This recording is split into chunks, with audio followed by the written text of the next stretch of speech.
जय जिनेन्द्र सब लोग को। जय जय मैम। ओके, सो आज का टॉपिक शुरू करते हैं। जो वेदों के बारे में पढ़ रहे थे उसी को डिस्कस करते हैं, और उसमें बहुत सारे फैक्चुअल इंफॉर्मेशन है जो कि हमें पता नहीं है। तो थोड़ा सा आज फैक्चुअल स्टडीज भी करेंगे, प्लस फिलोसफिकल एस्पेक्ट भी देखेंगे रिगार्डिंग द वेद। अब सबसे पहले तो वेदों में ये बताया कि बहुत सारे गॉड है, बहुत सारे गॉडेस है। जब बहुत सारे यानी बहुधीवाद, गॉड एंड गॉडेस की बात होती है, तो that is called polytheism. Poly मतलब बहुत, थीज्म मतलब बहुत सारे भगवानों को या गॉड को मानना। तो वेद से पता चलता है कि जो हिंदुइज्म की फिलॉसफी है, हिंदुइज्म का ट्रेडिशन रहा है, वो पॉलीथिस्टिक है। इतना क्लियर हो जाता है। बट पॉलीथिस्टिक में एक डाउट आता है कि जब इतने सारे गॉड है तो कौन से गॉड की उपासना की जाए, कौन से गॉड को प्रेफरेंस दिया जाए। तो उस समय ऐसा किया जाता है कि कोई एक ही गॉड को विशेष रूप से इंपॉर्टेंस दिया जाता है और उसी गॉड की उपासना की जाती है, जिसको मैक्स मुलर कहते हैं हेनोथिज्म। हेनोथिज्म मतलब कि एक स्पेशल ओकेशन में एक स्पेशल गॉड को आप पूजते हैं और उनकी उपासना करते हैं। तो ये हो गया हेनोथिज्म। तो वेद से पता चलता है कि हिंदुइज्म फिलॉसफी पॉलीथिस्टिक है। और ये भी पता चलता है कि जो गॉड का कंसेप्ट है वो ह्यूमनाइज्ड है। मतलब कि आपने देखा कि नेचुरल फोर्सेस, क्लाउड, स्काई, उसको भी एक प्रकार का ह्यूमनाइज्ड फॉर्म दिया गया। जैसे कि मैंने आपको बताया वरुण देव का एक एक मैंने आपको इलस्ट्रेशन दिया कि जो आकाश है वो वरुण देव के वस्त्र है, और जो सन रेस आते हैं उसमें से वो उनकी चक्षु है यानी कि आंखें हैं। तो इस प्रकार का एक इलस्ट्रेशन बताया गया जो कि बहुत पर्सोनिफाइड है। पर्सोनिफाइड यानी कि ह्यूमनाइज्ड फॉर्म में, कि ह्यूमन के फॉर्म में गॉड्स को बताया गया। अब गॉड्स को ह्यूमन फॉर्म्स में बताने का मतलब क्या था? सबसे पहले तो ये कि दो प्रकार के हमने डिवीजन देखे हैं, निर्गुण और सगुण। तो निर्गुण ही माना जाता है। निर्गुण यानी कि वो गॉड में कोई एट्रीब्यूट नहीं है, वो एट्रीब्यूटलेस है, वो निर्गुण हो गया। पर जब हम उनको आइडेंटिफिकेशन देते हैं कि वो वैसे दिखते हैं, उनका वस्त्र है, उनका उनकी आंखें हैं, वो ह्यूमन जैसे है, तो इस प्रकार से जब हम उनको क्वालिटीज देते हैं, एट्रीब्यूट्स देते हैं, तब क्या होता है, वो हो गए सगुण।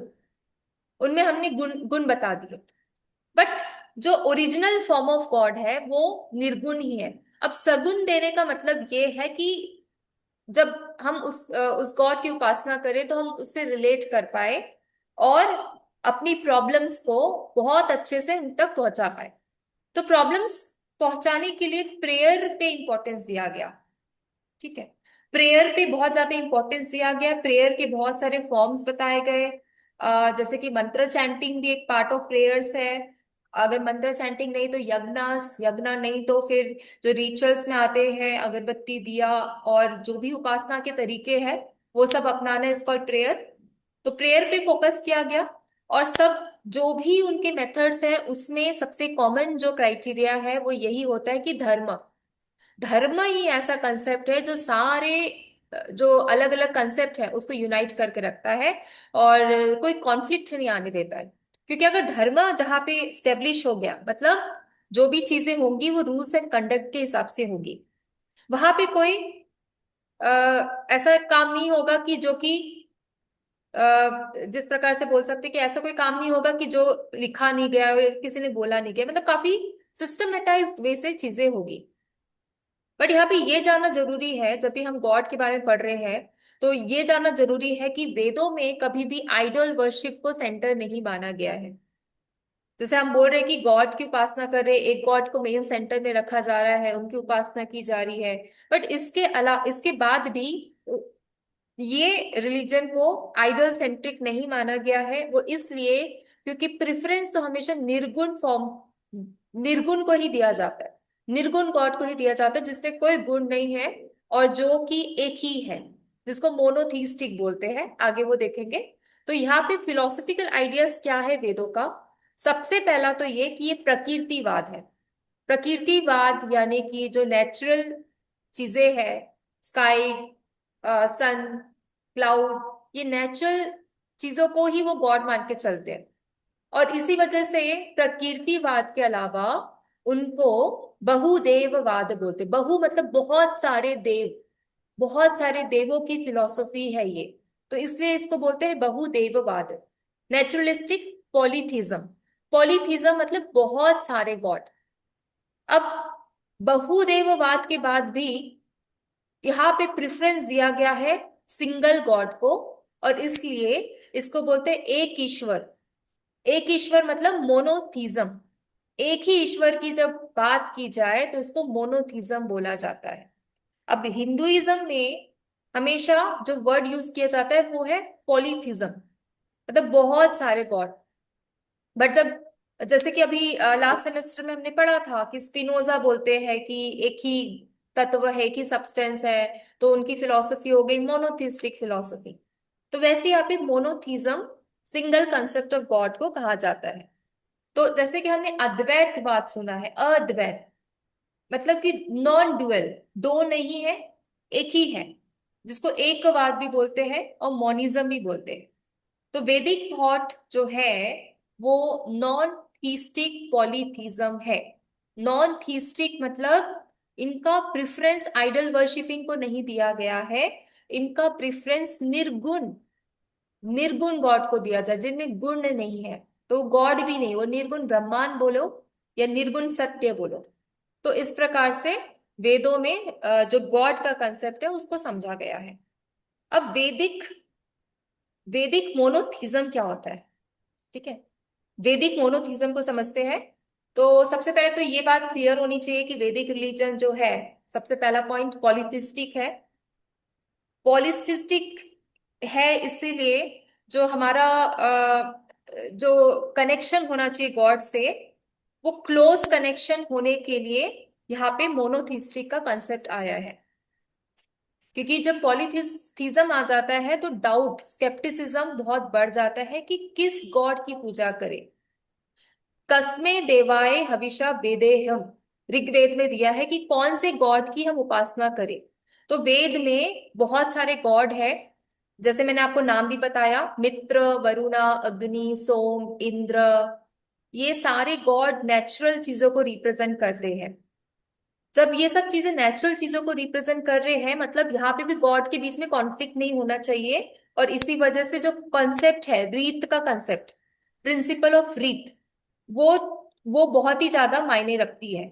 रीत का कंसेप्ट बहुत ही ज्यादा मायने रखती है। ओके, रीत बोलते हैं, ये भी ऋग्वेदिक से लिया गया है, जो कि जो कंसेप्ट है जो सब चीजों को एक अलाइंड वे में लेके चलता है, और जो सुप्रीम रियलिटी है, कॉस्मिक रियलिटी है, उसको डिफाइन करता है। तो वैदिक टाइम में क्या होता था, जो डीटी को सबसे ज्यादा प्रेफरेंस दिया जाता है एक पर्टिकुलर मोमेंट में, उसी को हाईएस्ट और सुप्रीम माना जाता था। और जैसे मैंने आपको बताया, मैक्स मुलर उनको बोलते हैं हेनोथिज्म, हेनोथिज्म। ब्लूमफील्ड उनको बोलते हैं फंक्शनल मोनोथिज्म, यानी कि कभी कोई गॉड की फंक्शनैलिटी ज्यादा है, कभी कोई गॉड का उपयोग या उनका क्या बोलते हैं, उनका अथॉरिटी ज्यादा है। तो इस प्रकार से उनको फंक्शनल मोनोथिज्म भी बोला गया है। जैसे यहाँ पे एक एग्जांपल दिया है अथर्ववेद में, कि जब शाम होता है तो जो सुप्रीम डीटी हो जाते हैं वो है अग्नि या तो वरुण। जब इवनिंग हो जाता है, शाम हो जाता है, और जब शाम के पहले, मतलब शाम होने वाला है उससे पहले, उससे पहले का गॉड है मित्र और सावित्री। और उससे पहले का जो एटमॉस्फियर है, जब स्काई शाइन करता है, सन रेज की वजह से स्काई शाइन करता है, डार्कनेस नहीं दिखता है, तो वहां पे जो गॉड है वो है इंद्र। तो इस प्रकार से हर मोमेंट टू मोमेंट हर गॉड को रिस्पॉन्सिबिलिटी एंड अकाउंटेबिलिटी दी गई है कि वो आप मैनेज करो। और वो मैनेज कैसे किया जाता है, अकॉर्डिंग टू रीत, रीत जो कि लॉज है, यूनिवर्स का लॉ है, ऑर्डर है। तो वेद जो है वो पॉलीथिज्म से हेनोथिज्म की तरफ आता है, और इवेंचुअली वो मोनोथिज्म की तरफ पहुंच जाता है। पॉलीथिज्म बहुदेववाद, हेनोथिज्म मतलब कोई एक ही ईश्वर की उपासना करना एक समय में, और मोनोथिज्म अगेन एक ईश्वरवाद। ओके, ठीक है, यहां तक क्लियर है सबको? मतलब मैम वेद तीनों भी है, पॉली भी है, हीनो भी है और मोनो भी है। हाँ, बिल्कुल। अब वो भी तो फिर आप कंडीशनल जो है। बता रहे कि उपासना निर्गुण और सगुण वाला, तो सगुण की तो उपासना करते हैं मैम, तो फिर हाँ, सगुण निर्गुण की की? उपासना करते हैं क्योंकि उसको हम भाव दे सकते हैं, है ना, तो फिर पर्सोनिफिकेशन कर सकते हैं। निर्गुण का कैसे हो गया मैम? निर्गुण ब्रह्मांड। उपासना तो सगुण की करते हैं। उपासना निर्गुण ब्रह्मांड की नहीं होती। वर्शिपिंग, जो आइडल वर्शिपिंग होती है, सगुण ब्रह्मांड। जैसे अभी गणपति का जब ओकेशन आता है, गणपति जी गणेश चतुर्थी आता है, तो गणेश चतुर्थी एक स्पिरिचुअल फोर्स, निर्गुण फॉर्म है, जो कि हम उनको एक शेप दे रहे हैं। ठीक है, उनको बुला रहे हैं कि आप यहाँ पे पधारे और हमें हमारे जैसे ही रह के आप हमें आशीर्वाद दीजिए। तो उनको हम एक आकार देते हैं। तो फिर उसके बाद 10 दिन उनकी पूजा होती है, उपासना होती है, जो भी करते हैं। और उसके बाद 10 दिन के बाद उनको वापस उनके निर्गुण फॉर्म में भेज दिया जाता है, जब उनको विसर्जन कर दिया जाता है। तो निर्गुण से हम सगुण में इसलिए लेकर आ रहे हैं ताकि हम उनको और अच्छे से समझ सके, उनसे हमारा कनेक्शन और स्ट्रांग हो सके। तो मतलब तो दोनों भी है, एक ही हाँ, दोनों भगवान है। निर्गुण और सगुण दोनों हो सकते हैं? मेन निर्गुण ही है। हम उनको अपने कंफर्ट के लिए उसको शगुन के फॉर्म में देखते हैं, हमारी कंफर्ट के लिए, बट मेन जो है वो निर्गुण है। उसमें कोई गुण नहीं है। हम उनको आकार देते ताकि हम उनको समझ सके, हम उससे प्रेयर कर सके, अपनी बात उन तक पहुंचा सके। क्योंकि अगर निर्गुण कंसेप्ट अगर हम एक जनरल ह्यूमंस को समझाना बताना चाहे, तो वो समझ नहीं पाएंगे। उनकी बुद्धि इतनी विकास नहीं हुई है कि वो निर्गुण फॉर्म को समझ पाए। वो बोलेंगे कि हमें तो गॉड दिख ही नहीं रहे, हम कैसे, किस गॉड के सामने झुके। और इसलिए आइडल बनाया गया ताकि आप इसी को भगवान मान के इसके सामने झुको। ठीक है, बट आइडल वर्शिपिंग को कभी सेंटर नहीं माना गया है वेदों में। आइडल वर्शिपिंग को नहीं माना है, एक फिलोसॉफिकल एंड स्पिरिचुअल कंसेप्ट को माना है, जो कि निर्गुण फॉर्म ऑफ, जिसको ब्रह्मांड बोलते हैं, निर्गुण फॉर्म को माना है। और इसलिए उसको मोनोथीस्टिक बोला जाता है। तो ये किस में डिसाइड किया, मतलब कौन सी वेद में है कि गणेश जी को आरंभ करता बोलते हैं और शिव को संहारक, विष्णु को वो तो उनके पालन? फॉलोवर्स बनाते गए। जैसे कि अच्छा। अभी आप आगे भी ट्रेडिशन पढ़ोगे, शैविज्म पढ़ोगे, वैष्णविज्म पढ़ोगे, तो आप देखोगे कि उनके फॉलोवर्स जो थे, ये सब एक एक गॉड को जब उनकी उपासना करने लगे, जैसे शैविज्म में शिवा की उपासना करने लगे, तो हाँ। उन्होंने एक अपना शैवाइट करके अपना एक कम्युनिटी ग्रुप स्टार्ट किया। फिर उनके फॉलोअर्स बढ़ते गए, तो फिर उस हिसाब से वो उनको प्रीफरेंस देते गए। बट यहाँ पे हमको यही समझना है कि वेदों में ऐसे कोई एक ही गॉड को प्रेफरेंस नहीं दिया गया है, वहां पे निर्गुण कंसेप्ट को ही लिया गया है। Okay ma'am. ठीक है। मैम, मेरे क्लास में एक लड़का था जब कॉलेज में पढ़ती थी, तो वो एवरीडे काशना करता था कि ये बोल के कि है ना, आज नहीं करूंगा तो वो भगवान नाराज हो जाएंगे, वो भगवान। तो ऐसे भी होता है क्या मैम? वो तो अपनी अपनी श्रद्धा है। अभी उनका बिलीफ होगा ऐसा, कि उनका बिलीफ होगा ना, उनको लग रहा होगा, मतलब उन्होंने अगर इतने, तो उसने भी कहीं सुना होगा ना मैम, तभी हाँ वो कर रहा एकदम, होगा।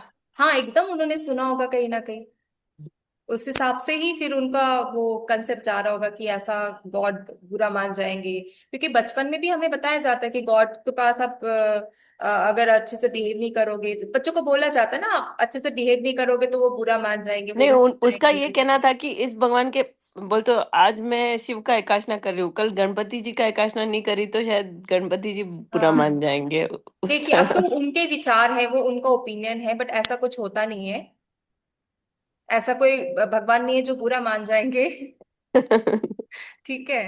तो वो तो उनका सोच है, जो भी है। मतलब वो मैम इसलिए बताते हैं ना कि कोई बुरा काम ना करे, तो भगवान का हाँ, डर बता देते हैं कि एग्जैक्टली, अभी। वो तो एथिकल फॉलो रहे, इसलिए इसलिए बोला जाता है। जैसे कि अभी वरुण देव से बहुत डरते हैं, बाकी के गॉड भी बहुत डरते हैं। क्योंकि अगर उनको व्यवस्था नहीं दिखी, तो वो कोई नहीं देखते, मतलब कोई देखते ही नहीं कि वहां सामने गॉड खड़ा है या कौन खड़ा है, वो उनको दंड देते हैं। इस प्रकार मैम से ये तो बताया वो गया है। शनि देव को बोलते हैं ना, शनि देव बहुत मतलब हाँ, शनि देव गुस्से भी है वाले वो। हैं। हाँ, है, सारे गॉड के अलग अलग, वही बोल रही, पर्सोनिफिकेशन है। सारे गॉड को अलग अलग तरीके से बताया गया ताकि हमारे अंदर उनके लिए श्रद्धा रहे, प्लस हम अपने कार्य जो हमारे काम है उसको सही तरीके से हम उसको कंप्लीट करें। ओके, ठीक है। तो अभी मोनिज्म का आप देख लीजिए यहाँ पे, वैदिक मोनिज्म। तो 1 सेकेंड। तो वैदिक मोनिज्म, अभी यहाँ पे मोनोथीज्म में भी एक बात समझना है हमें कि मोनोथीज्म भले हम लेके चल रहे, बट ये मोनोथीज्म में आ जाता है concept of Atman. Concept of आत्मन यानी कि self and the concept of ब्रह्मांड, जो कि उपनिषद में बहुत अच्छे से समझाया गया है। आत्मन का कंसेप्ट क्या होता है, अनात्मन क्या होता है, किस प्रकार से हमारा शरीर नष्ट होने के बाद भी कुछ ना कुछ कंटिन्यू चलते रहता है। तो इस प्रकार के कंसेप्ट बताए गए हैं मोनोथीज्म में। ओके। और थीज्म, थीज्म जो कंसेप्ट है यानी कि गॉड को मानना एक ह्यूमन को एक सेटिस्फेक्शन देता है, बट वो बुद्धि को सेटिस्फाई नहीं करता है। और इसी वजह से जो मोनोथीज्म का जो कंसेप्ट है वो ट्रांजिशन होता है उसका अद्वैत कंसेप्ट में। अद्वैत यानी कि नॉन ड्यूअलिज्म कंसेप्ट। अब नॉन ड्यूअलिज्म कंसेप्ट ये कहाँ से आया, ऋग्वेद से आया, जहाँ पे जो अद्वैत का कंसेप्ट है उसको दो प्रकार से समझा गया। पहला है पुरुष सुक्त एंड दूसरा नासदीय सुक्त। अब ये सुक्त यानी कि कोई ना कोई चैप्टर्स है, वर्सेस है, जिसके थ्रू हम ये जो कंसेप्ट ऑफ सेल्फ है, कंसेप्ट ऑफ आत्मन है, उसको और अच्छी तरीके से समझ सकते हैं। तो लास्ट क्लास में मैंने आपको नासदीय सुक्ता के बारे में बताया था कि वो कॉस्मोलॉजी को और अच्छे से डिफाइन करता है। अब पुरुष सुक्ता जो है वो भी बहुत पॉपुलर वर्सेस है। वो डिफाइन करता है कि जो पुरुष है, सुप्रीम पुरुष है, वही सबसे श्रेष्ठ है। वो सारे यूनिवर्स को रिप्रेजेंट करता है, वो एक सच को बताता है और वननेस को रिप्रेजेंट करता है। और वो भी ये भी बताता है कि जो कॉस्मो है हमारा वो यूनाइटेड है। वो यूनाइटेड इसलिए है क्योंकि इसके जो संचालक है यानी कि कंट्रोलर है वो एक सुप्रीम पुरुष के हाथों है। पुरुष, अब यहाँ पे पुरुष हमको पुरुष प्रकृति के सेंस में लेना है, सुप्रीम कॉन्शियसनेस के सेंस में लेना है, मेल एंड फीमेल के सेंस में नहीं लेना है। हमने जो सांख्य दर्शन में पढ़ा था पुरुष प्रकृति, उस कंसेप्ट में हमें लेना है।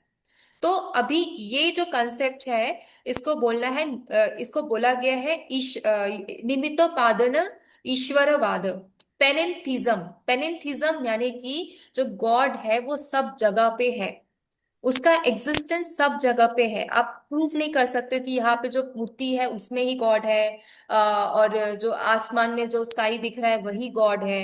आप प्रूफ नहीं कर सकते। तो ये कंसेप्ट बताता है कि हर एक वस्तु में, हर एक हवा में, हर एक पानी में गॉड है। तो इस प्रकार से ये पेनेंथिज्म का कंसेप्ट आता है। तो ये ऋग्वेद में बताया गया है, स्पेशली जो नासदीय सुक्ता है, जो कि इंडियन फिलोसफिकल थॉट का एक बहुत इंपॉर्टेंट सोर्स बताया है।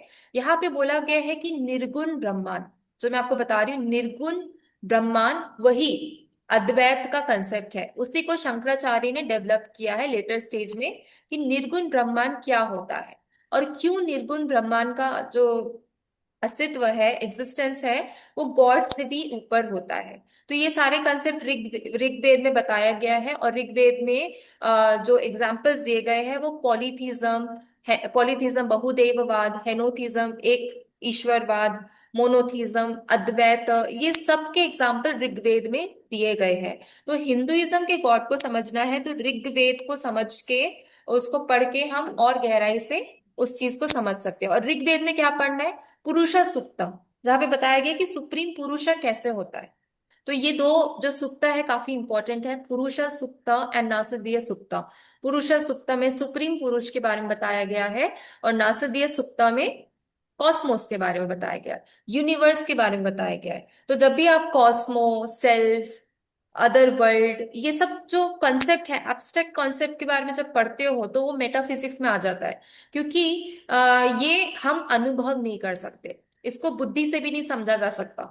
इसको समझने का तरीका ही बहुत अलग है, लॉजिकल वे से तो बिल्कुल नहीं समझ सकते, इसको इंट्यूटिव वे से समझना पड़ेगा।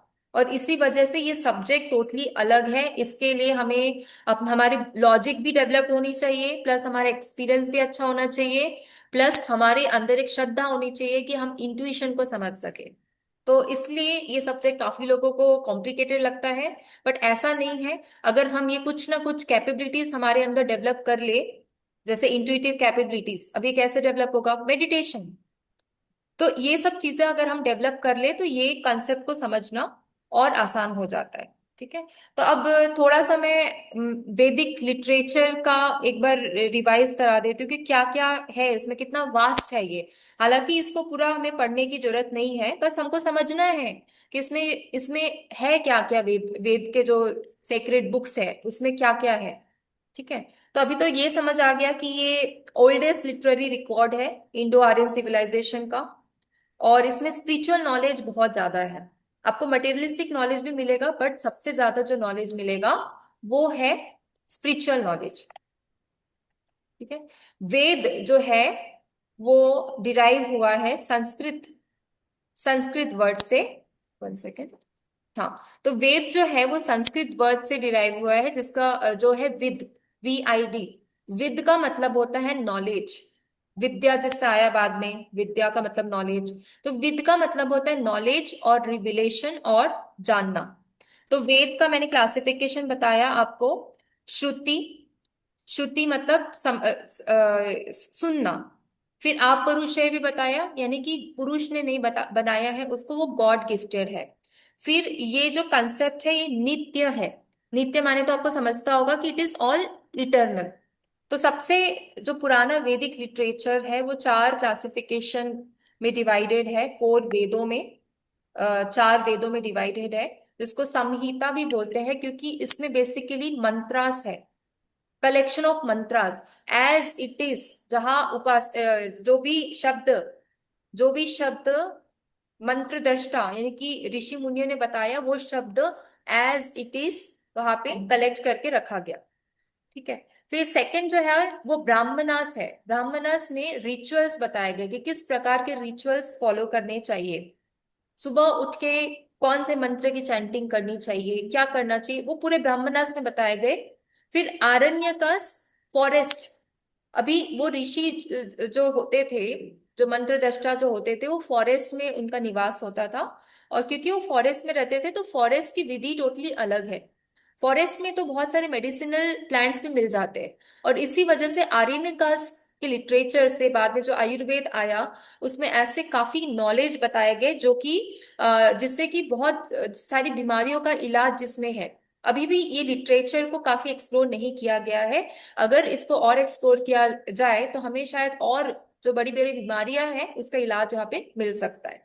फिर लास्ट जो है उपनिषद। उपनिषद यानी कि कॉन्वर्सेशन बिटवीन गुरु एंड शिष्य, कमेंट्री टाइप का होता है, जिससे कि हमें जो मोस्टली जो एब्स्ट्रैक्ट कंसेप्ट है, जो कि मैंने आपको बोला कि समझना बहुत ही मुश्किल है, सेल्फ का कंसेप्ट, आत्मन का कंसेप्ट, और इसी वजह से ये जो डायलॉग्स होते हैं गुरु और शिष्य के बीच में, उससे क्लैरिटी बहुत अच्छी हो जाती है। फिर यहां तक ही कंप्लीट नहीं है, अभी ये सब के बाद और भी चीजें हैं जिसके बारे में मैंने आपको बताया नहीं है।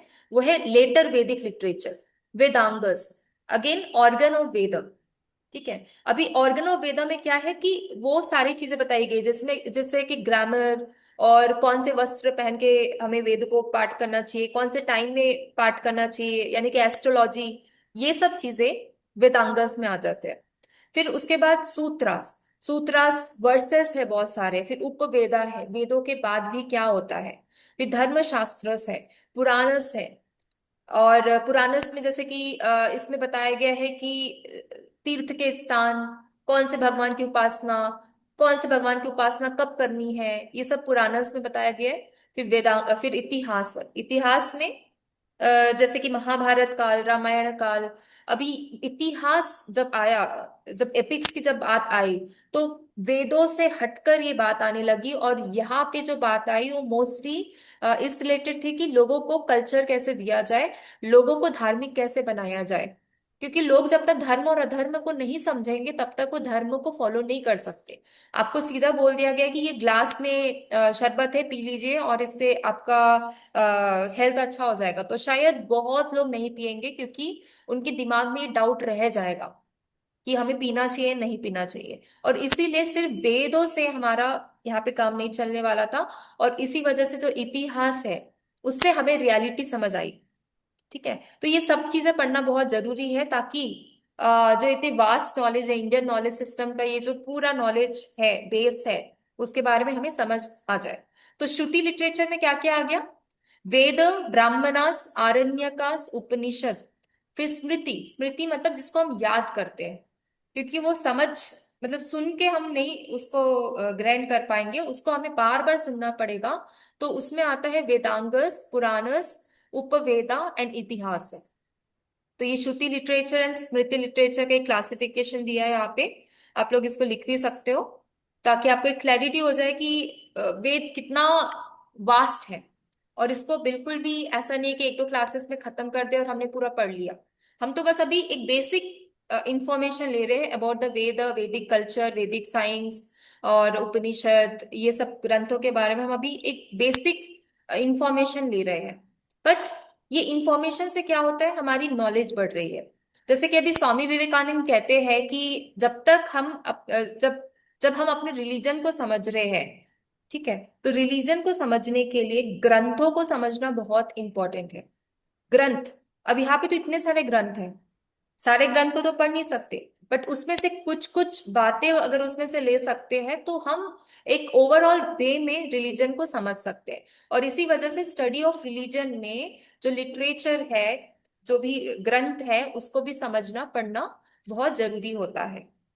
ओके, तो यहाँ तक ये हो गया। और ये आप लोग एक बार देख सकते हो, वही है, बस क्लासिफिकेशन यहाँ पे दिया है वैदिक लिटरेचर का, जो कि ग्रंथ है। ठीक है, यहाँ तक कोई आपको डाउट हो रहा है, समझ आ रही बातें? मैम ये किधर से लिया गया है, मतलब आपने जो बुक दी है ना, हम्म। हाँ तो उसमें कहाँ पे, मतलब कहाँ से ले रहे हैं आप अभी, ताकि वो इजी रहे थोड़ा। ये जो वेद वाला जो बुक है, वो जो पहला चैप्टर है ना, वेद दर्शन। हाँ। हम्म। हाँ, हाँ, तो उसमें ये दिया है, बट ये क्लासिफिकेशन ऐसा डायग्राम नहीं मिलेगा। ये क्लासिफिकेशन यहाँ पे बनाया गया है पीपीटी में हाँ। समझने के लिए। Okay ma'am. हम्म। तो ये, नहीं वो देखने में थोड़ा इजी रहे कि कहाँ तक हमारा इस बुक के हिसाब से कहाँ तक हुआ है, उस तो आप हिसाब से। वेद दर्शन का जो है चैप्टर, उसको पढ़ना शुरू करिए, तो उसमें काफी कंसेप्ट क्लियर हो जाएंगे। Fourth lesson. ओके। हम्म। उसके पहले पूरा हो गया, फोर्थ लेसन से पहले कवर हो गया पूरा पोर्शन। उसके पहले क्या, किसकी बात कर रहे हो आप? बुक के हिसाब से चलने के लिए, बुक के हिसाब से। अच्छा, तो अभी तो फिलहाल तो वैदिक दर्शन आप पढ़ना शुरू करिए उसमें। ओके। ठीक है, फिर ठीक बाद में जैसे जैसे आगे पढ़ेंगे, शैविज्म का उसमें एक चैप्टर है वो पढ़ेंगे, वैष्णविज्म का चैप्टर है वो पढ़ेंगे, जो ट्रेडिशंस है हिंदुइज्म में वो ट्रेडिशंस को पढ़ेंगे बाद में। ठीक है, और कोई डाउट?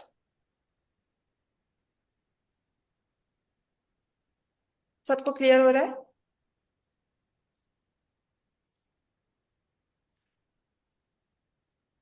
ठीक है, आगे देखते हैं। अब देखिए यहाँ पे ऋग्वेद, जो मैं बार बार ऋग्वेद का रेफरेंस ले रही हूँ, अभी ऋग्वेद कितना वास्ट है वो देख लेते हैं। 1028 श्लोकास, 10 चैप्टर्स, मंडलम्स, और 10 चैप्टर बहुत इंपॉर्टेंट है, जिसको पुरुष सुक्ता बोला है, जो कि मैंने आपको बोला पुरुष सुक्ता एक प्रकार का एक जिसमें बताया गया है कि ह्यूमन बीइंग जो है वो ब्रह्मांड से आए हैं, ब्रह्मांड ही मेन कॉज है for all this entire creation. तो ये पुरुष सुक्ता में दिया गया है। और कास्ट सिस्टम, वर्ण सिस्टम, ये सब भी वहां पे दिया गया है, ताकि लोगों को उनकी ड्यूटी समझ आए, उनके कार्य करने के तरीके समझ आए। और फिर गायत्री मंत्र थर्ड मंडला में दिया गया है, जो कि गॉडेस सावित्री पे बेस्ड है। तो ऋग्वेद जो है वो, उसमें नॉलेज इस प्रकार से दिया गया है कि ये सबसे ओल्डेस्ट है हिंदू ट्रेडिशन में। और इसमें जो गॉड्स है, वैदिक गॉड्स, जैसे अग्नि जो गॉड ऑफ फायर है, फिर इंद्रा जो लॉर्ड ऑफ हेवन है, मित्र, वरुणा जो गॉड ऑफ वाटर है, सूर्य, ये सबके मोटिव के बारे में ऋग्वेद में बताया गया है। ये सब गॉड का क्या कार्य है और उनका मोटिव क्या है, वो किस प्रकार से लोगों की सहायता करते हैं, इस प्रकार से सारी चीजें ऋग्वेद में दी गई है। ठीक है, तो उसके बाद जो पहला मंडला है ऋग्वेद का, उसमें 131 हाइम्स है, जो कि अग्नि, गॉड अग्नि पे है। दूसरा जो मंडला है वो जो है लॉर्ड अग्नि एंड इंद्रा पे बेस्ड है। अब यहाँ पे ना एक और एक इंटरेस्टिंग बात है कि यहाँ पे जो गॉड की स्टडीज होती है ना वो पेयर्स में होती है। जैसे वरुणा मित्र, इनकी उपासना साथ में की जाती है। वरुणा मित्र को एज अ फ्रेंड भी माना जाता है। अब ये क्यों किया जाता है ऐसा?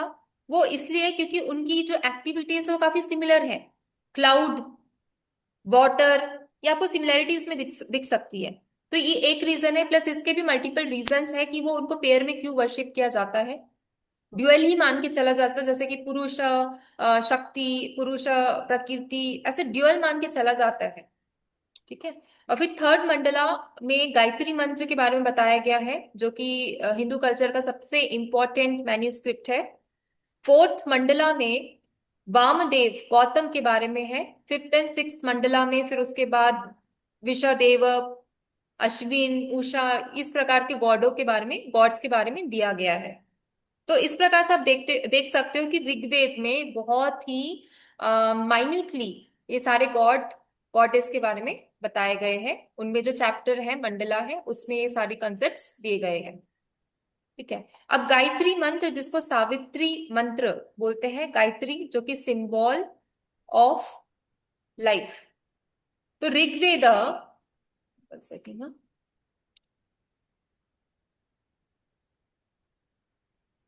स्क्रीन दिख रही है आप लोगों को? स्क्रीन दिख रही है सबको?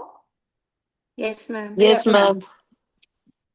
हाँ। तो ऋग्वेद जो कि बुक ऑफ मंत्रा है, और इसमें oldest form of all the Sanskrit mantras दिया है। ऋग्वेद में साइंस ऑफ साउंड भी कहा जाता है, क्योंकि इसमें जो मंत्र बताए गए हैं वो कहीं ना कहीं से हमारी जो वेलबींग है उसको मेंटेन करके रखते हैं through the means of sound. और वैदिक साइंस में बहुत सारी चीजें इंपॉर्टेंट है, like practice of yoga, meditation, मंत्र चैंटिंग, आयुर्वेद। तो ये सारे कंसेप्ट ऋग्वेद में बताए गए हैं। तो गॉडेस जो गायत्री है, उनको वेद माता भी बोला जाता है, यानी कि मदर ऑफ द वेद। तो गायत्री मंत्र जो है सबसे पहले ऋग्वेद में ही थर्ड मंडला में मिला, और ये संस्कृत में लिखा गया है। अराउंड आप डेट देख सकते हो। और it is started in the Upanishad as a significant ritual, and Bhagavad Gita में भी इसको रिफर किया गया है। गायत्री मंत्र में 24 सिलेबल्स है। और मीनिंग क्या है गायत्री मंत्र की? कि O divine, our hearts are loaded up with darkness. हमारा जो हार्ट है, it is full of darkness, it is full of ignorance. तो आपको क्या करना है? ये डार्कनेस को हटाना है और हमें अंदर से ब्राइटन करना है। तो गायत्री मंत्र जो है, ये एक प्रकार का मंत्र है जिससे कि हम अंधेरे से, यानी कि इग्नोरेंस से नॉलेज की तरफ बढ़ने की कोशिश करते हैं इस मंत्र के थ्रू। तो गायत्री मंत्र का 4 रीजन बताया गया है। सबसे पहले तो कि गॉड की जो ग्लोरी, गॉड की जो विशालता है, उनका जो पावर है, उसको प्रेस करना। दूसरा है कि उनके लिए थैंकफुल रहना कि उन्होंने हमें ये जीवन दिया है जिसकी वजह से हम यहाँ पे एग्जिस्ट करते हैं और अपने काम को कर पा रहे हैं।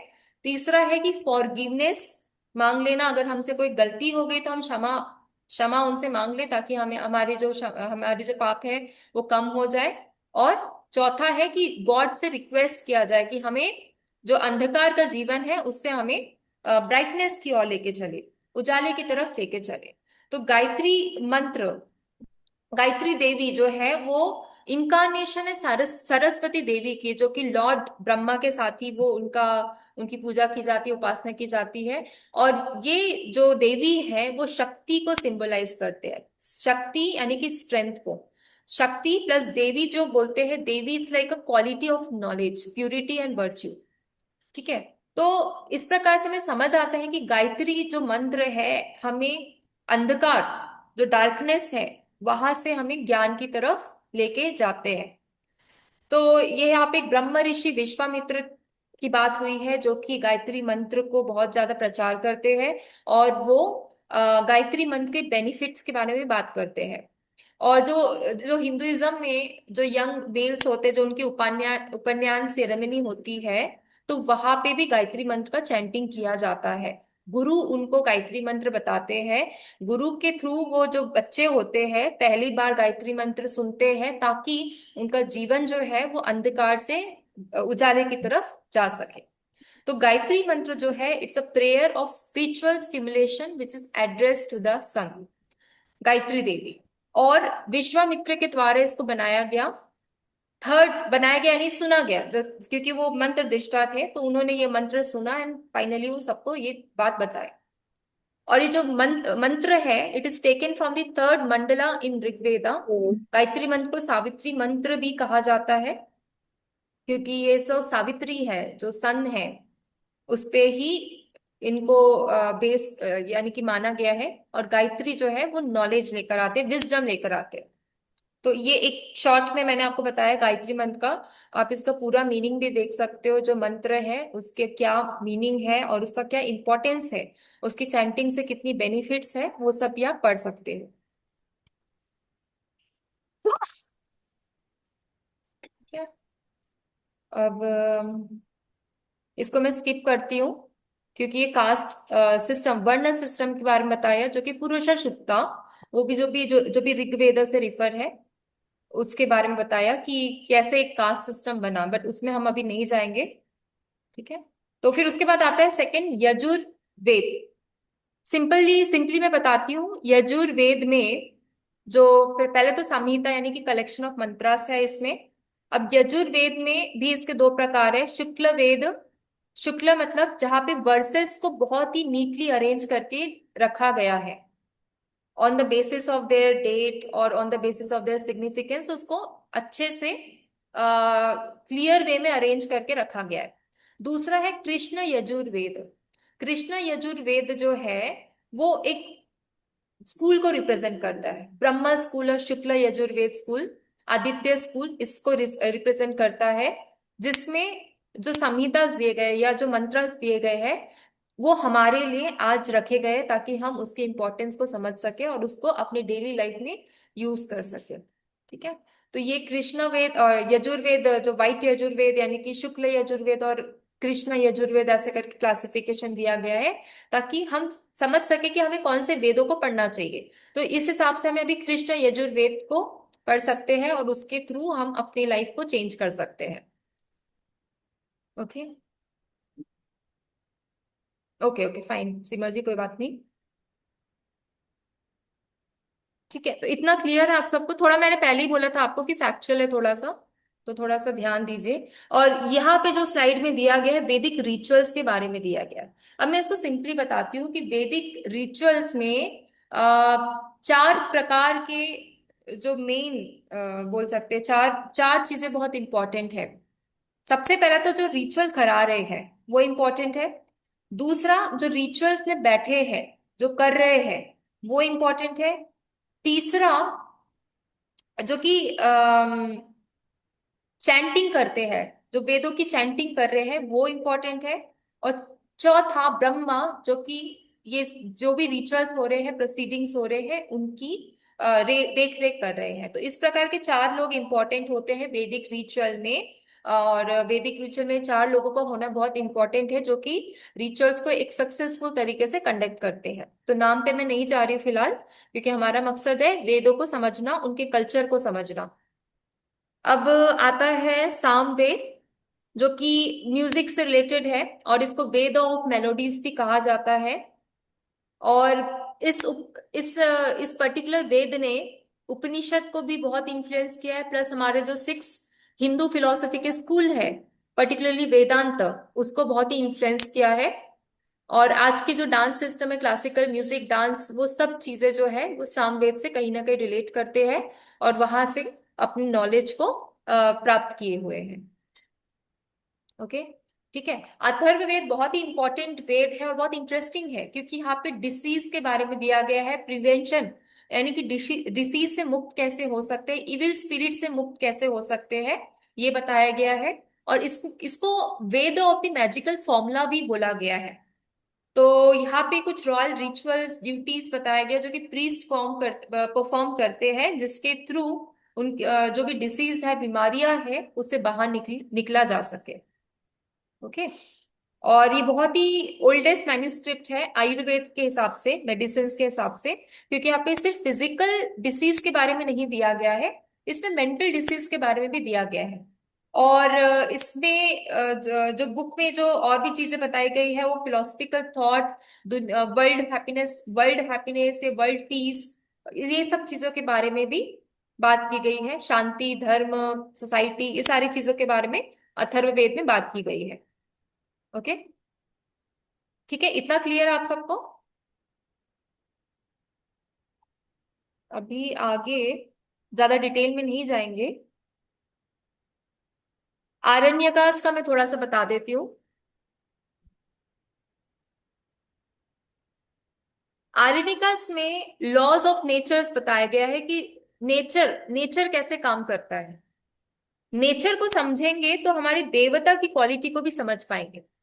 अभी देवता की क्वालिटी इसको कैसे प्रमोट किया जाता है वो बताया गया है कि ऑब्जर्वेशन के थ्रू, क्योंकि जब भी आप नेचर में रहते हो आपको ऑब्जर्व करना है। ठीक है, नेचर की डायनामिक क्वालिटी को समझना है। तो ये सब चीजें बताई गई है। और हमारी लेवल ऑफ कॉन्शियसनेस को हम कैसे अपग्रेड कर सकते हैं नेचर में रह के, ऑब्जर्वेशन के थ्रू, अवेयरनेस के थ्रू, उसको स्ट्रक्चरली हम कैसे मैनेज कर सकते हैं साइलेंट प्रैक्टिस से, ये सारी चीजें यहाँ पे बताई गई है। ओके, तो यहाँ पे आर्यनिका का आप नाम दे सकते हो, जैमिन्य आर्यनिका, छांद योगा आर्यनिका, मैत्रेयन्य आर्यनिका, आयत्रेय आर्यनिका, तैत्तिरीय, ये सारे नाम है। नाम याद रखना फिलहाल तो इंपॉर्टेंट नहीं है, बट अगर बार बार आप इसको देखोगे तो ऑटोमेटिकली याद हो जाएगा। तो आर्यनिकास हो गया forest book. Okay, forest book हो गया। और यहाँ पे बताया गया है कि हमारा जो ज्ञान है, ब्राह्मणस का ज्ञान है, उसको कैसे अप्लाई करना है। ठीक है, ठीक है, यहाँ अभी नेक्स्ट क्लास में ले लेंगे आगे का कंसेप्ट। मोस्टली आरण्य का और उपनिषद को हम नेक्स्ट क्लास में डिस्कस करेंगे, क्योंकि ये भी बहुत ही वास्ट है। क्योंकि उपनिषद में पहले ही बताया है कि इसमें सेल्फ का नॉलेज है, आत्मन का नॉलेज है। तो किस प्रकार का नॉलेज है वो ये बुक में काफी अच्छे से दिया है। तो आप वेद को जैसे ही पढ़ लेंगे उपनिषद के बारे में पढ़ना शुरू करिए, ताकि आपको उपनिषद के बारे में भी इंफॉर्मेशन मिल जाए।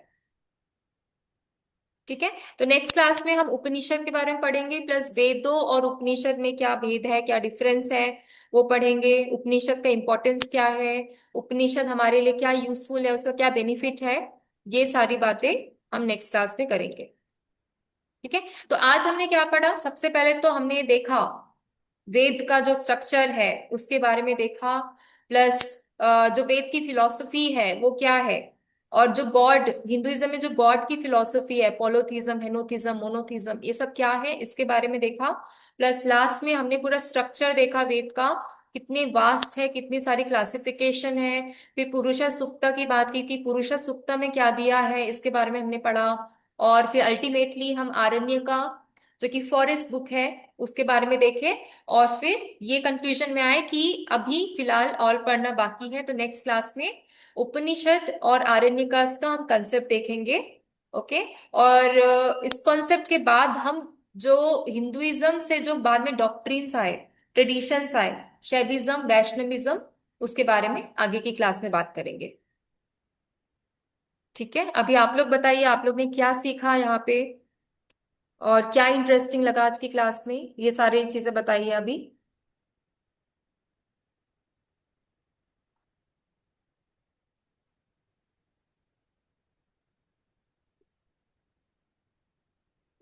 एक बार रिवाइज कर लीजिए जो भी है, फिर बताइए एक एक करके कि आप लोग ने क्या सीखा।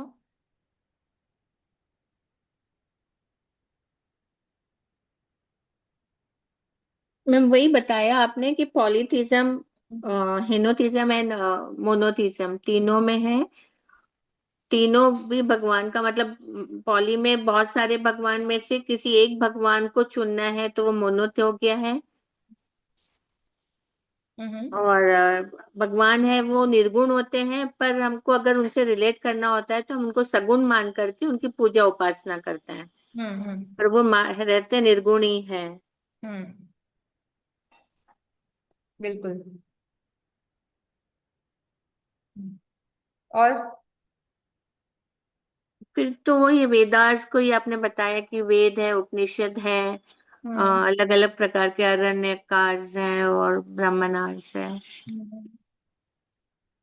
तो ऋग्वेद में क्या क्या बताया है, हम्म। यजुर्वेद में जैसे ऋग्वेद में वो पढ़ना जरूर चाहेंगे, वो जो आपने बताया 10 मंडलाज हैं, तो वो एक एक मंडल में एक एक डिटेल में बताया, तो वो आप पढ़ाओगे या कि नहीं नहीं, सुपरफिशियल? वो बहुत डीप है, बट अगर आप पढ़ना चाहोगे तो मैं रेफरेंस बता दूंगी, आप रेफरेंस देख सकते हैं, है ना, तो फिर से आपको समझ आ जाएगा। तो ये सिलेबस में नहीं है ना हमारे? नहीं, एक्चुअली सिलेबस तो हमारा ऐसा है कि उसमें ओवरव्यू पढ़ना है, हमें एकदम डिटेल में नहीं जाना है, ओवरव्यू हमें समझ आना चाहिए। क्या उपनिषद क्या होता है, वेद क्या होता है, ऋग्वेद क्या होता है, ये हमको एक ओवरऑल व्यू पता होना चाहिए। तो उसमें डिटेल में जानना है तो हमारा ही अच्छा है, हमारे नॉलेज के लिए अच्छा है। बट अगर ज्यादा डिटेल में जाएंगे तो हम शायद बाकी चीज कवर नहीं कर पाएंगे। नहीं कर तो इसलिए हमें पाएंगे। शॉर्ट टाइम ही रखना पड़ेगा हर चैप्टर से, ताकि हम बाकी चीजों को भी कवर कर सके। तो ये हम एग्जाम के बाद में जरूर पढ़ना चाहेंगे मैम कि क्या बिल्कुल। एक्चुअली है 10 मंडलास। सही है। नाइस। ओके। बहुत अच्छी बात है कि आप लोग इससे बहुत इंस्पिरेशन ले रहे हो और आपको और भी पढ़ने का इच्छा जाग रहा है, तो बहुत अच्छी बात है ना। तो ओके, और बताइए फिर बाकी लोग। सविता जी, बताइए।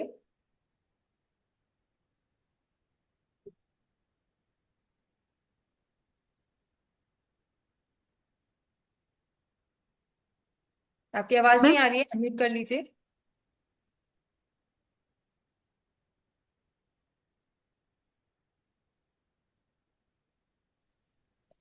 हाँ मैम, समझ में आ रहा है सब। हम्म। अब थोड़ा खुद भी पढ़ेंगे तो थोड़ा क्लियर ज्यादा हो जाएगा। आप जो बिल्कुल। बता रहे हैं वो सब पता चल रहा है कि वेद क्या है, उपनिषद क्या है, उसमें क्या होता है। हम्म। बट थोड़ा डिटेल में पढ़ना पड़ेगा। हाँ हाँ। गायत्री मंत्र इसके बारे में जानते हैं, पर डिटेल जानना बाकी है। बिल्कुल बिल्कुल, तो आप लोग सब लोग पढ़ सकते हैं गायत्री मंत्र के बारे में, ओरिजिन कैसे हुआ और क्या क्या शब्दों का मतलब क्या है, वो सब देख सकते हो एक बार। क्या और क्या सीखा आपने फिर आज इसके अलावा। मैम मैम पेयर में ही भगवान की पूजा क्यों करते हैं? जैसे आपने बताया वरुण और मित्र दोनों को साथ में पूजा जाता है, तो हाँ, दो ये दो एक तो को एक साथ क्यों? एक रीजन तो हो गया कन्वीनियंस। कन्वीनियंस हो गया, एक प्रकार का कन्वीनियंस हो गया कि आप पेयर में लेके चलोगे। जैसे कि अभी ना यहाँ पे एक इंसिडेंट था, एक एपिसोड में, महाभारत के एक एपिसोड में एक इंसिडेंट था कि श्री कृष्ण और अर्जुन, जब एक एपिसोड होता है जिसमें अग्नि जो है वो सब कुछ खाना चाहते हैं, वो एक फॉरेस्ट में सब कुछ खाना चाहते हैं और हेल्प करते एक प्रकार से। तो वहां पे जो इंद्र है ना, वो इंद्र नहीं चाहते कि अग्नि सारे फॉरेस्ट को कंज्यूम कर ले। तो इंद्र हमेशा पानी डालते रहते हैं या कुछ ना कुछ वो एक्टिविटीज करते रहते हैं ताकि अग्नि अपना जो एक्टिविटी है फॉरेस्ट खाने का वो नहीं कर पाए। तो इस समय जो श्री कृष्ण और अर्जुन है, ओके, श्री कृष्ण और अर्जुन, हाँ जी, तो श्री कृष्ण और अर्जुन जो है वो वरुण देव को याद करते हैं। तो जब वरुण देव आते हैं तो वरुण देव चाहते हैं कि उनके जो फ्रेंड है, उनके उनके जो मित्र है, मित्र देव, वो भी आए और वो भी हेल्प करे। तो इस प्रकार से दोनों साथ में काम करते हैं और जो एक्टिविटी है, जो फाइनल की, हमें इंद्र को पराजित करना है जिससे कि अग्नि अपना कार्य कर सके। ठीक है। तो ये एक प्रकार का स्टोरी है जो कि बताता है कि यूनिटी कब होती है, जब एक से ज्यादा लोग काम करते हैं। एक प्रकार का ये रेफरेंस है। दूसरा है कि हमारी ईज ऑफ अंडरस्टैंडिंग में, हिंदुइज्म में इतने जो हमने फॉर्म देखे वो दो में ही देखे, जैसे पुरुष प्रकृति, शिवा शक्ति।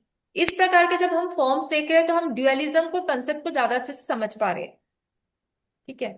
और हम ये भी समझ पा रहे हैं कि जब दो जो है एनर्जीज भी हम ऐसे समझते हैं कि दो क्या बोलते हैं कि जब दो तत्व एक साथ कंबाइन होते हैं, एक साथ मिलते हैं, जैसे नर नारायण, इस प्रकार के जब हम कंसेप्ट लेके चलते हैं तो हमें समझ आता है कि इस प्रकार से हमारी लॉ ऑफ यूनिवर्स ऑपरेट होती है।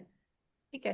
तो इसका रीजन तो फिलहाल आप लोग को भी सर्च करना पड़ेगा, बट जहां तक मैंने पढ़ा है इसमें मुझे दो तीन रीजन ही मिले। ईज ऑफ देयर, क्या बोलते हैं, उसको पूजा करने के लिए इजी हो जाए, प्लस दूसरा क्योंकि वो दोनों एक साथ ही ज्यादा से ज्यादा काम करते हैं, उनका काम ज्यादा से ज्यादा एक ही साथ होता है, जैसे सावित्री, सूर्य, इनका काम एक साथ ही होता है ज्यादा। तो इस वजह से दोनों की उपासना भी साथ में ही होती है। तो ये मेल और फीमेल है या दोनों मेल है? नहीं, ऐसा मेल फीमेल तो लिया नहीं गया है गॉड एंड गॉडेस में, बट हाँ देव देवी, देवता देवी ऐसे लिया गया है कहीं ना कहीं। बट उसमें कोई ऐसा नहीं है, जेंडर बायसनेस नहीं है कि मेल फीमेल ही लेना है। जैसे अभी वरुण मित्र का बताया मैंने, तो इसमें ऐसे मेल फीमेल करके कंसेप्ट नहीं है। मैम नर और नारायण अलग अलग थोड़ी ना, एक ही है ना? नहीं, नर नारायण तो अलग अलग है। मोस्टली जो श्री कृष्ण और अर्जुन की जो जो जोड़ी है ना, उनको नर नारायण से ही बोला जाता है। मतलब उनको बोला जाता है कि वो रीइंकारनेशन है नर और नारायण के। हाँ, मतलब जो आप बोल रहे हो ओके। एक ही सेम जेंडर, वैसे ही बोल रहे हो ना। नर हाँ, नारायण, हाँ वैसा ही है, सेम जेंडर ही है। तो नर में अर्जुन आ गया, नारायण में श्री कृष्ण आ गए, बस हाँ इतना ही हाँ, तो है। वैसा ही है, वैसा ही है। ठीक है, वो इंसिडेंट क्या था वो महाभारत का, मुझे याद नहीं आ रहा। ठीक है, और बताइए।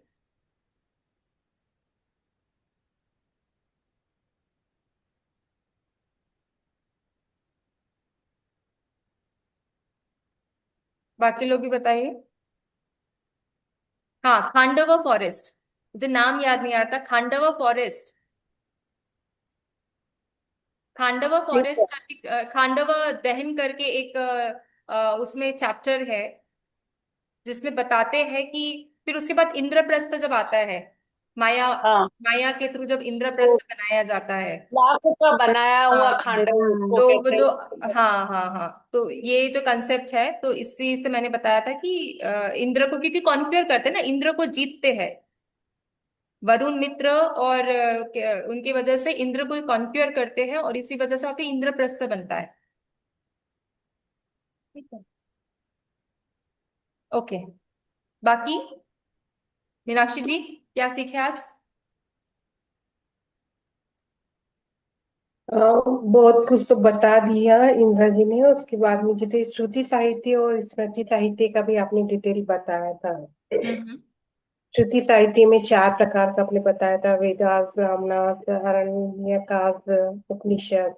हम्म हम्म और इसमें स्मृति में वेदांग, पुराण, उपनिषद और एपिक्स, इस तरीके का। उसके बाद ऋग्वेद की डिटेल थी, जिसके अंदर 1028 श्लोकास 10 चैप्टर के अंदर है करके, ऐसा डिटेल में इस तरीके से है। उसके बाद 10 मंडलास भी आपने कुछ बताया था डिटेल में। वो इंग्लिश में था तो इतना अच्छे से पढ़ने को नहीं हो पाया मुझे, हम्म। बट हाँ 10 मंडलास जो ऋग्वेद अथर्ववेद का में पार्ट है। बताया। हिंदी होती है अथर्ववेद तो मैं में बता फटाफट दिया। पढ़ने को हो हाँ, जाता है। मतलब आपको एटलीस्ट ये आइडिया तो हो रहा है ना कि कौन से वेद में कौन सी बातें दी गई है। इतना तो करेक्ट आपको आइडिया करेक्ट। हो रहा है क्लियर तरीके से। Yes yes. उसके बाद गायत्री मंत्र के बारे में बताया था, उसको सावित्री मंत्र भी बोलते हैं करके। और उसका जो वेद ऑफ माता या मदर ऑफ द वेदास, ऐसा। और इन्होंने महर्षि विश्वामित्र, करेक्ट। हम्म, यस हाँ, यस। उन्होंने शायद निर्माण, नहीं शायद नहीं उन्होंने इसका निर्माण किया है और प्रचार भी उन्होंने ही किया है। उसके बाद यजुर्वेद, मतलब इसके अंदर, अथर्ववेद। नहीं, ऋग्वेद के बाद में यजुर्वेद है ना। हाँ अथर्ववेद हाँ। तो लास्ट में है। यजुर्वेद है, उसके अंदर 1975 मंत्रास है, जो हम्म 40 चैप्टर्स के अंदर है। हम्म उसका डिटेल हम्म 40 चैप्टर्स में है। यस। ठीक है, चलो बढ़िया है, आप सबको समझ आ रहा है, बहुत अच्छी बात है। बाकी सुमन जी उसके और बाद अर्पित जी कुछ सामवेद का कहना बताया चाहते हैं? था, जिसमें म्यूजिक और कुछ हाँ जी। बहुत डिटेल है सामवेद में हाँ, एक्चुअली। डिटेल है एक्चुअली, तो वही मैं बोल रही हूँ, बुक में काफी सिंपल तरीके से दिया है, आप एक बार पढ़ लेंगे तो क्लियरिटी हो जाएगी। ठीक है, ठीक है। चार वेदों का आपने डिटेल मतलब अच्छे से बता दिया, एक बार हाँ पढ़ना पड़ेगा। पढ़ लीजिएगा। चलिए, ठीक है, फिर हम लोग क्लास को आज अभी अभी एंड करते हैं, और कल फिर मिलते हैं जो मैंने चैप्टर बताया उसके साथ। ओके। Okay ma'am. ठीक है, ओके मैम, चलिए, जय थैंक यू। जिनेंद्र सभी को। जय श्री राम। जय जय जिनेंद्र। श्री राम।